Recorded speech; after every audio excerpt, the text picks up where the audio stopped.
লালমনিরহাটের ১০৭ বছরের নূরজাহান বেওয়া এখনো চশমা ছাড়াই পড়েন কোরআন শরীফ। জীবনের এতটা বছর অতিবাহিত করেছেন যে তার সামনেই বেড়ে উঠেছে ৫ প্রজন্ম। যাদের দাদির বিয়ে খেয়েছেন, চোখের সামনেই তাদেরকেই আবার দাদি হতে দেখেছেন।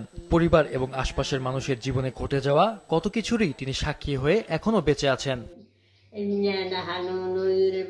বয়সের ভারে নুয়ে গেলেও ১০৭ বছর বয়সেও নূরজাহান বেওয়ার দৃষ্টিশক্তি ও শ্রবণ শক্তি অটুট। চশমা ছাড়াই পড়েন বই ও পত্রিকা, ব্যবহার করেন মোবাইল, রান্না, কাপড় কাচা, ঘর গোছানো সহ সব কাজ করেন নিজেই। চলাফেরা করেন অন্যের সাহায্য ছাড়াই। বয়স বাড়লেও মনটা এখনো তরুণ, মনোবলও প্রবল। কোরআন শরীফ পড়তে পারি, পেপার পড়তে পারি, বিনা চশমায় আমি সব কিছু করতে পারি।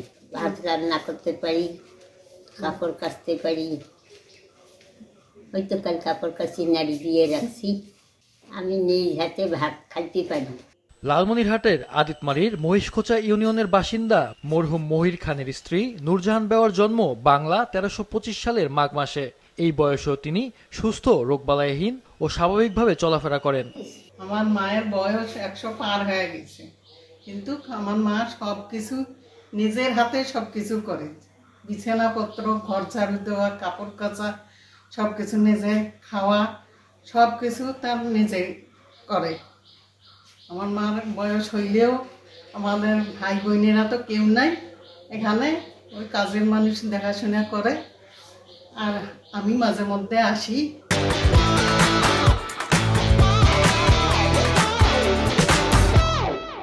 ৪ ছেলে ও ৪ মেয়ের জননী নূরজাহান বেওয়া এখন একাই থাকেন বাড়িতে।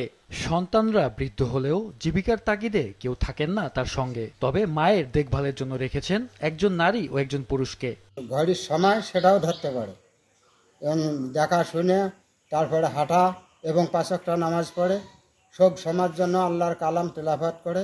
শিক্ষিত ও ধর্মপ্রাণ নূরজাহান বেওয়া রংপুরের কৈলাস শঙ্কর বিদ্যালয় থেকে এসএসসি পাশ করেন এবং পেয়েছিলেন মাসিক ২৫০ টাকার বৃত্তি। সন্তানদের করেছেন উচ্চশিক্ষিত, ছেলেরা সবাই উচ্চ পদে চাকরি করছেন। তিনি সবার জন্য অনুকরণীয় এক নারী। বৃত্তি পাচ্ছি ২৫ টাকা, মাসে ২৫ টাকা করে পাচ্ছি। আমি বাংলা না রংপুর কৈলাস সংযম থেকে টাকা তুলে নিয়ে আসি। মাহফুজুল হাসান, মাছরাঙা নিউজ ডেস্ক।